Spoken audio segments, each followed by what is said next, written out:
The Mollz and Kellz show is a show that focuses on social ills and issues that affect individuals and indeed those around them. The show focuses on gender-based violence, child trafficking, men and emotions, dream chases, adoption of love, entrepreneurship, personal branding, identity dynamics, social media and relationships, and mental health.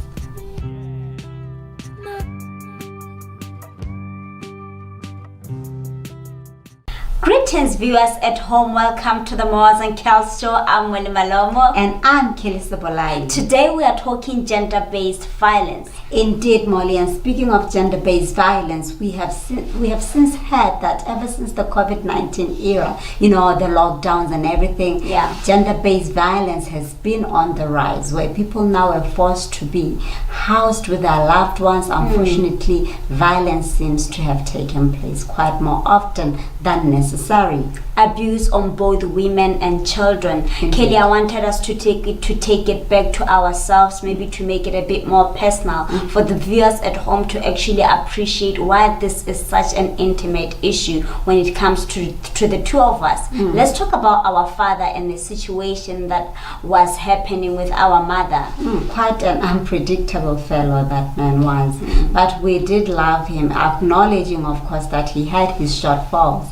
Oftentimes we wouldn't even have an idea what would trigger some of his abusive tendencies, but we do know that he was very abusive, especially towards our mother, and this of course affected members of the family in various ways. How it affected our very own mother, Molly. Remember, she even had to leave 6 of her children just to run away from such an to save her life, Kelly. And as a result, you and I only got to meet and know her at a very intimate level only when we were 13. In fact, when we started to see her physically was when we were 13. In our conversations, Kelly, in the past, I know we've also alluded to some of the causes to maybe it might have been issues around substance and alcohol abuse. I don't know if maybe it's still the case today that perpetrators are influenced by some of the circumstances around alcohol and drug abuse. Indeed, Molly, where we really don't know if that is the cause,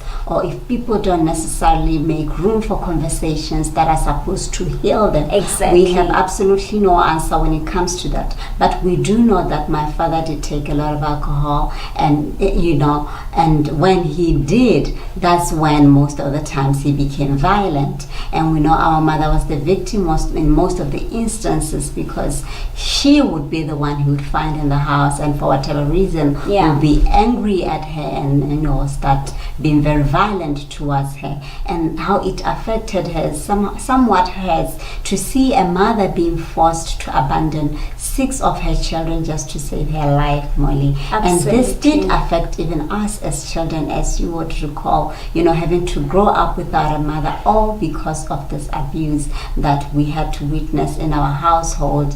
And having to witness such an abuse, and trying to harness within us the understanding of how we can be better beings, such that we do not, number one, become a victim like our mother, or number 2, become a culprit of such violent activities like our perpetrators. Or perpetrators. The most painful thing about gender-based violence, Kelly, is that you wait as a child.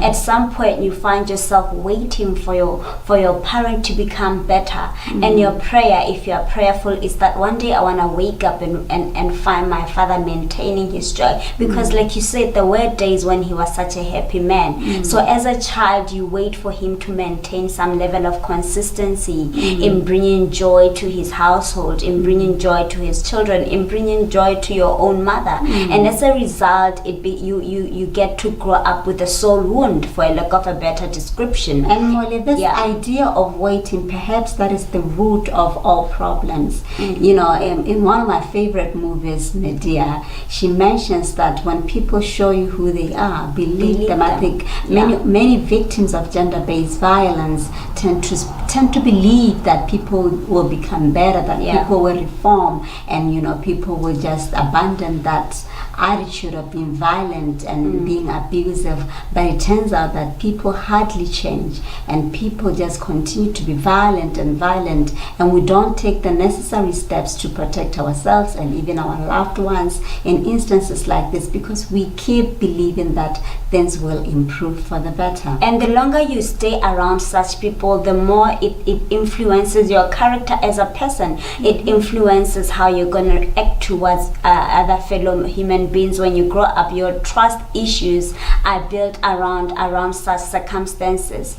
Well, we did have when you go around the streets, Kelly, to just go ask people around this issue to see how the community regards this issue of gender-based violence, and maybe just also to recognize the level of awareness in view of this issue of GBV. And might I add, it's not only affecting women and children, it's also affecting men. Maybe it's a question of who has a louder voice in a society. All right, let's hear you, Bully.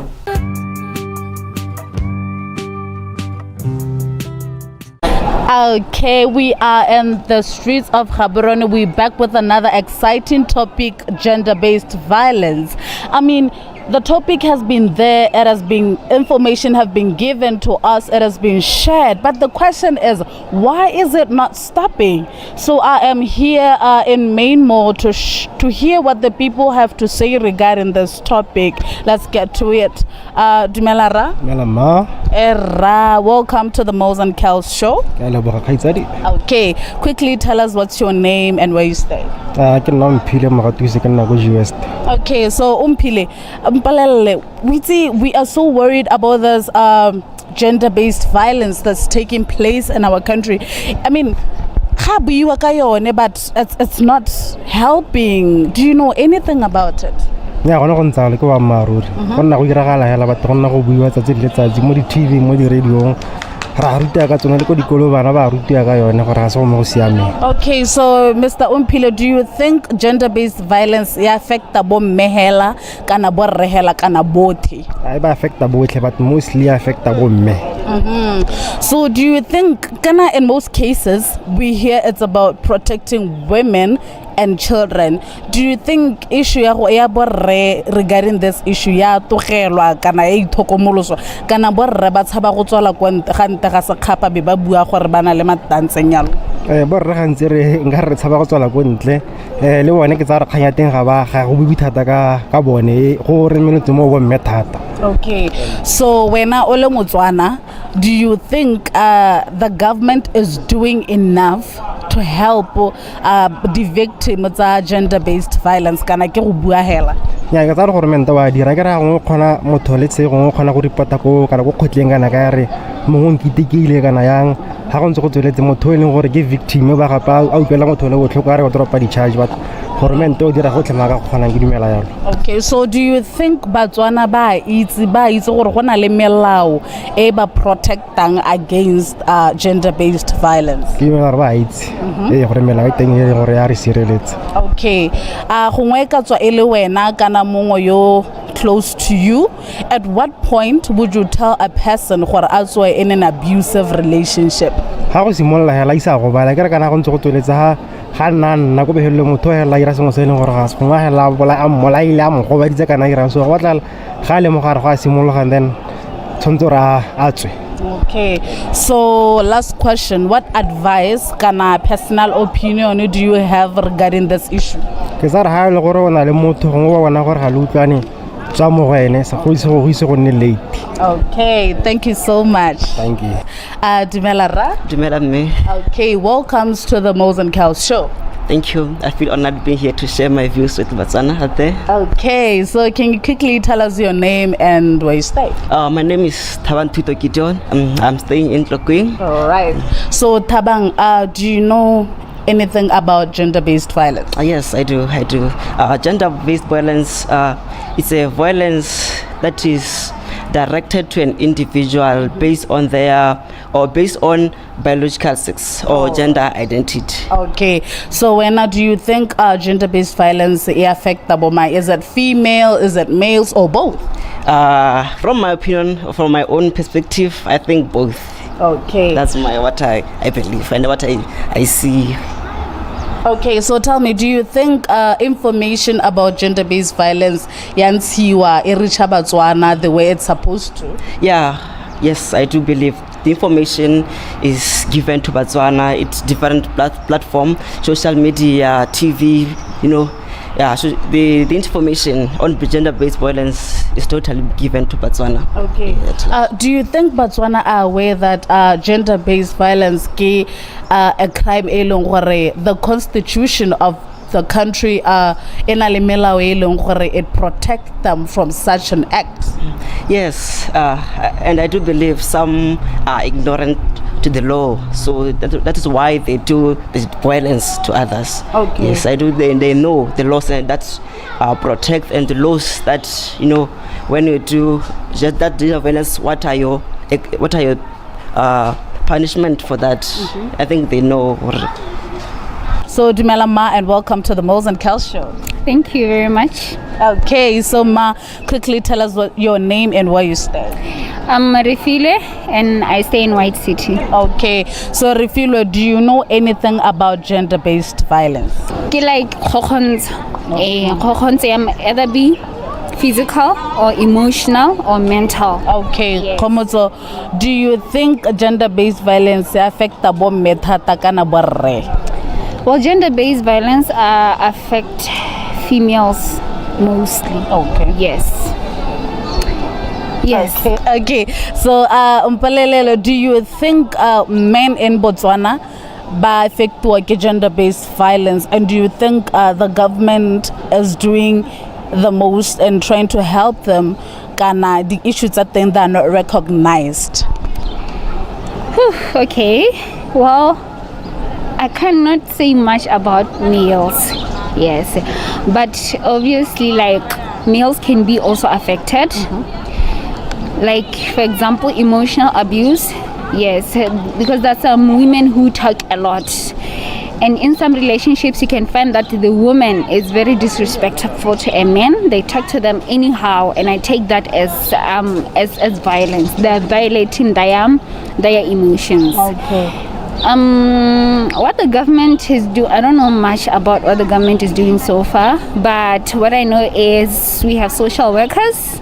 Even in rural areas, you can go and report, or you can go to those who are in authority. Okay. Yes. So tell me, do you think Botswana are aware that there are laws that are protecting them from being victims of gender-based violence? Yes, I believe they are so much aware because it has been spoken of, even in the media. Yes. Okay. Last question. At what point would you give yourself, if at all you're going to find yourself in an abusive relationship or someone close to you, an advice to step out of it? I think just when you realize that, don't wait. Yes. Just when you notice that this person is violent, that's when you can actually talk to someone, hear what they have to say, and then you can observe them more. But if it is extreme, like if you have an argument and they hit you, that's when now you can take a huge step. Just go to the authority. Those who are in authority, go wherever the police and just report that person. Okay. Yes. Thank you so much for your Because time. at times they'll say, I'm sorry. They'll say, I'm sorry, and then it doesn't mean that they have really stopped. Okay, fine. They can say, I'm sorry for the first time. But if they repeat for the second time, because I know that mostly men have temper. They don't know how to control their temper. Okay. They will end up hitting you. And then if they repeat it for the second time, that's when now you see, this is violence. Then you can just step out. All right. Thank you so much for your time.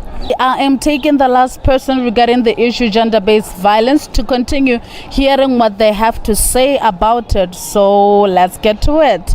Dumela Ma, and welcome to the Mollz and Kellz show. Okay. Can you quickly tell us what's your name and where you stay? My name is Shalom Mangwa and I stay in UB. Okay.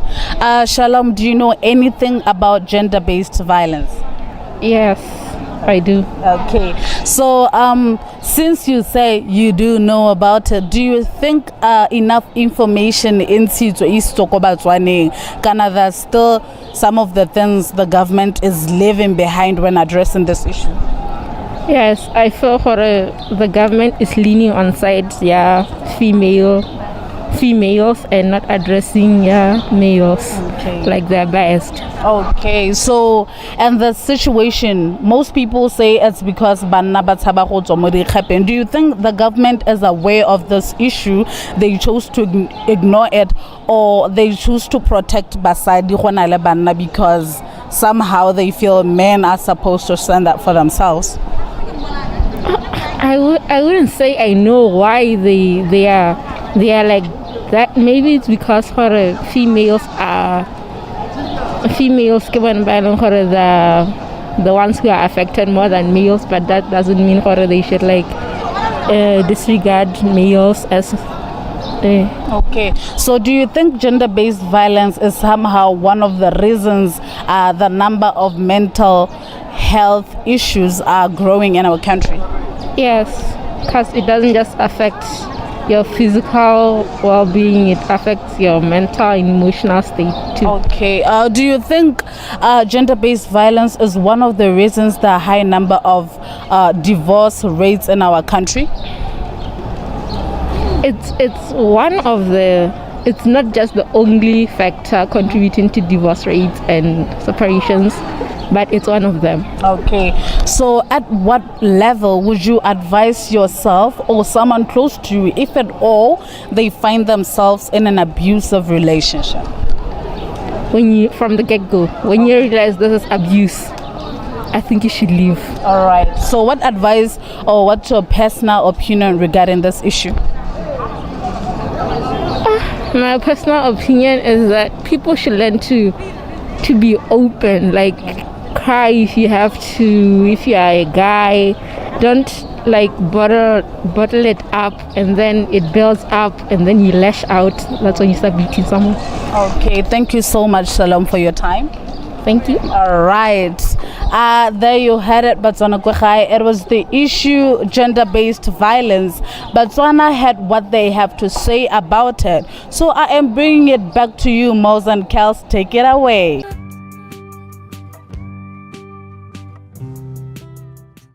Thank you so much, Wendy, for those interesting interviews.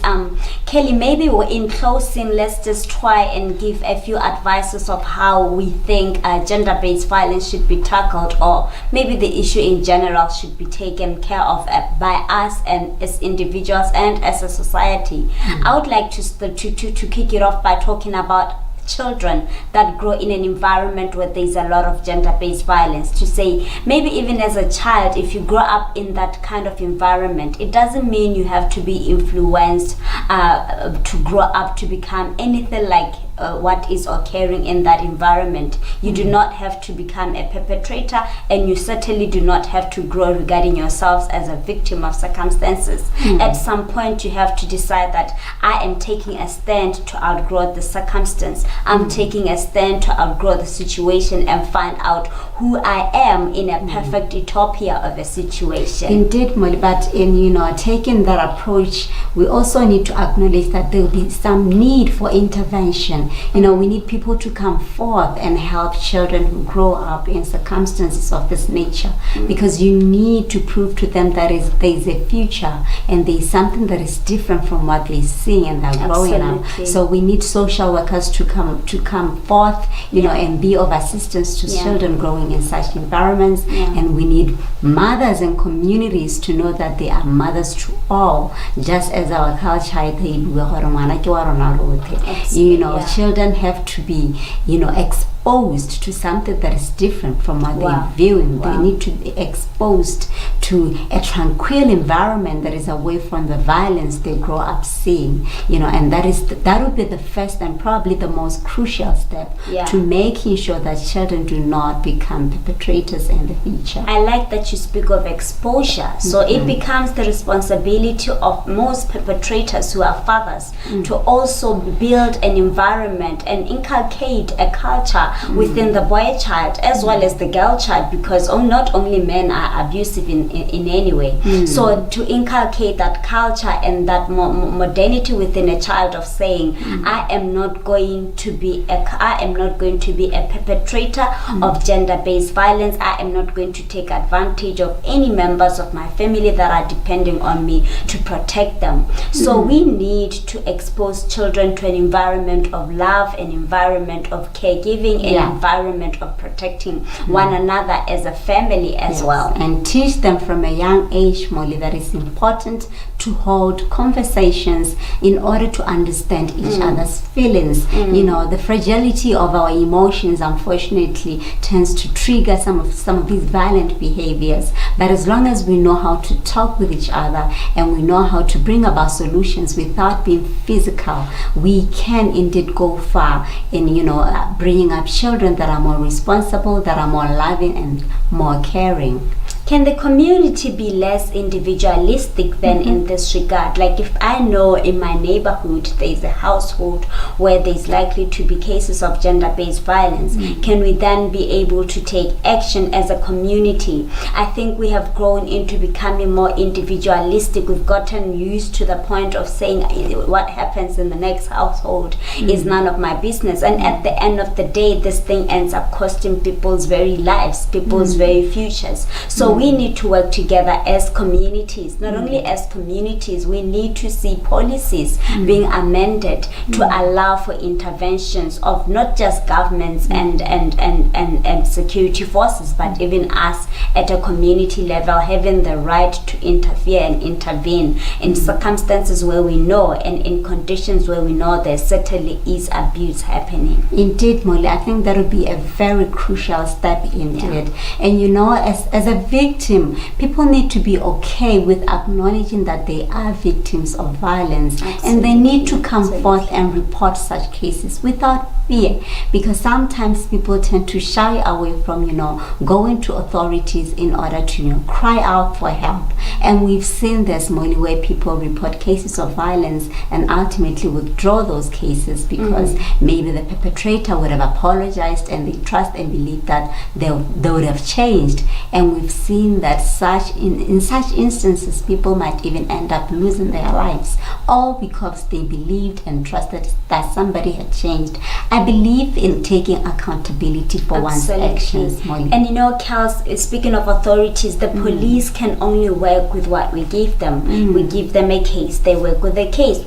We withdraw the case, they don't have a case to work with. So maybe also even above that, we need to maybe inculcate within our police forces a culture of taking these things way more seriously than in the past. We have gotten to a point where now a threat to kill can actually become an actual murder case. So they need to take it seriously. They need to understand that even a relative, a blood relative for that matter, can end up taking one's life. Indeed, Molly. And as mothers, as fathers, parents, we need to understand that every action that we do in our family as our children are watching, we are building a picture that implants within their minds, and we don't want them to hold on to memories that will ultimately represent them as bad people. We want them to hold on to memories that represents them as heroes and heroines, such that they are responsible citizens of tomorrow. Gender-based violence is a serious issue, and unfortunately it requires more attention each and every day of our lives. We need to understand that we as a people are the only ones who can better the situation. Absolutely. Well, this sums up our key items for the show. Thank you so much for watching the Mollz and Kellz show.